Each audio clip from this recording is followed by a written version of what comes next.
And now, words and their stories from VOA Learning English. Bad news can be hard to hear.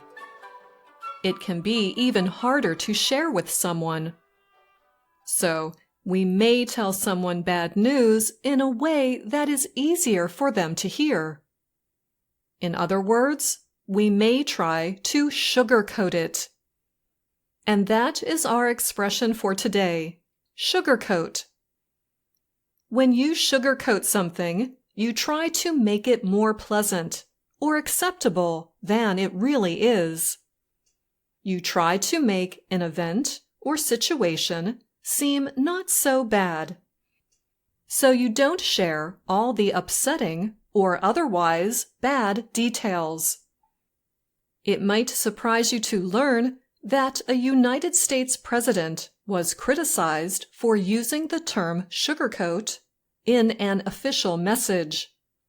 I will tell you which one later in the program. But first, let's talk about the word coat.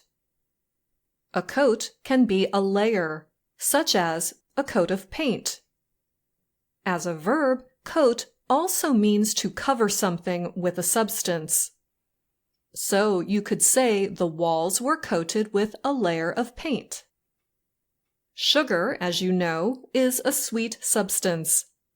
It makes so many things taste good. Things like cakes, cookies, pies, and candy. But sugar can also make things like medicine taste better too, and therefore easier to take.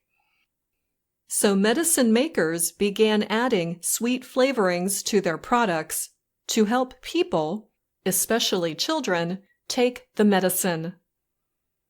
Now pills can taste bitter too, so pill makers started doing the same. They began coating pills with a hard sugar coating. This made them easier to swallow.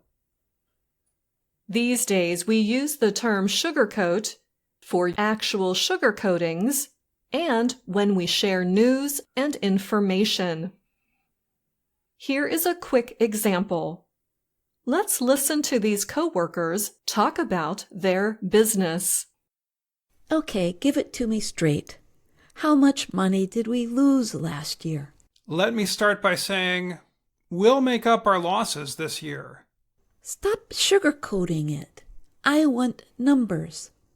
How much did we lose? All of it. We lost all of our profits from last year. Wow, that is bad. You could have broken the news to me a bit easier. You said not to sugarcoat anything. Now back to our earlier question. Which U.S. president was criticized for using this informal term in an official address?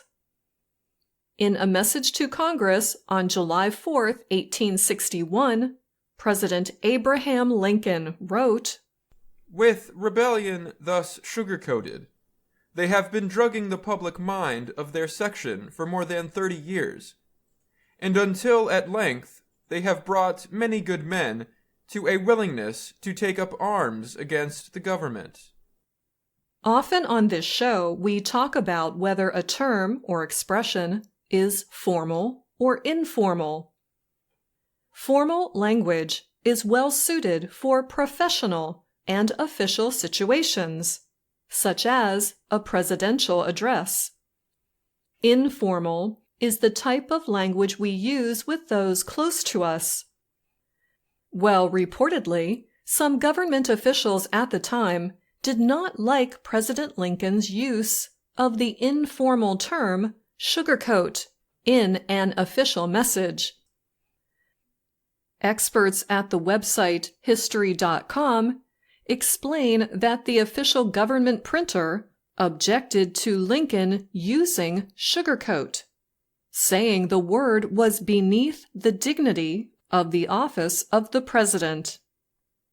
Also, reportedly, Lincoln didn't care. History.com experts claim Lincoln said, The time will never come in this country when the people won't know exactly what sugar-coated means. And he was right. Sugarcoat in all its forms remains commonly used and clear in meaning. Feel free to use it in any situation, even if it is formal. You will be in good company. And that's all the time we have for this Words and Their Stories. Until next time, I'm Anna Mateo.